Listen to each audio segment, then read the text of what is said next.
മറ്റത്തൂർ മുപ്ലി പ്രദേശത്ത് കഴിഞ്ഞ രാത്രി കാട്ടാനകൾ ഇറങ്ങി വ്യാപകമായി വാഴകൃഷി നശിപ്പിച്ചു. താളൂപ്പാടം സ്വദേശി കളത്തിങ്ങൽ ഡേവിസ് മുപ്ലിയിലെ പാട്ടഭൂമിയിൽ കൃഷി ചെയ്ത 200ഓളം വാഴകളാണ് കഴിഞ്ഞ രാത്രി ആനക്കൂട്ടം നശിപ്പിച്ചത്.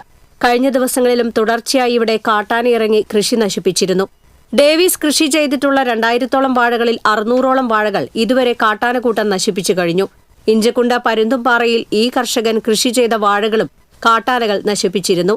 കാട്ടാനശല്യം പതിവായതോടെ പരുന്തുംപാറയിലെ കൃഷി ഡേവിസ് ഉപേക്ഷിക്കുകയായിരുന്നു. കാട്ടാനശല്യം മൂലം മേഖലയിൽ കൃഷി അസാധ്യമായ അവസ്ഥയാണെന്ന് കർഷകനായ ജോർജ് കൂനാമ്പുറത്ത് പറയുന്നു. ഞങ്ങളുടെ ഉപജീവനമാർഗം ഇതാണ്.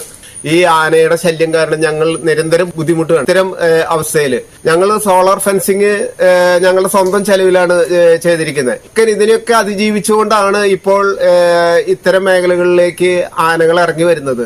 വന്യജീവികൾ കൃഷി നശിപ്പിക്കുന്ന സംഭവങ്ങളുണ്ടായാൽ ഫോറസ്റ്റ് ഓഫീസിൽ നിന്ന് ഉദ്യോഗസ്ഥർ സ്ഥലം സന്ദർശിച്ച് പോകുന്നതല്ലാതെ പ്രതിരോധ നടപടികളൊന്നും ഉണ്ടാകുന്നില്ലെന്ന് പഞ്ചായത്ത് അംഗം ലിൻഡോ പള്ളിപ്പറമ്പൻ പറഞ്ഞു.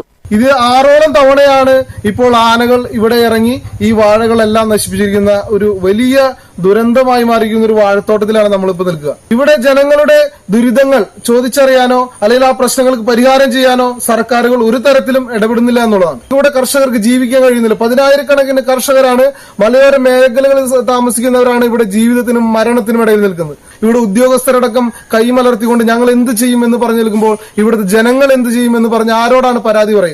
ഇതിന് വലിയൊരു ഇടപെടൽ ഇവിടെ സർക്കാരിന്റെയും ഇവിടെ ജനപ്രതിനിധികൾ MLA-യുടെയും MP-യുടെയും നേതൃത്വത്തിൽ ഉണ്ടാവണം. സർക്കാരിന്റെ ഭാഗത്തുനിന്ന് നടപടികൾ ഇല്ലാത്തതിനാൽ ഒന്നും ചെയ്യാനാകാതെ നിസ്സഹായരായി നിൽക്കുകയാണ് വനംവകുപ്പ് ഉദ്യോഗസ്ഥർ. കർഷകരുടെ ദുരിതം പരിഹരിക്കാൻ MLA-യും MP-യും ഗൌരവമായി ഇടപെടണമെന്ന് കർഷകർ ആവശ്യപ്പെട്ടു. TCV news, Kodakara.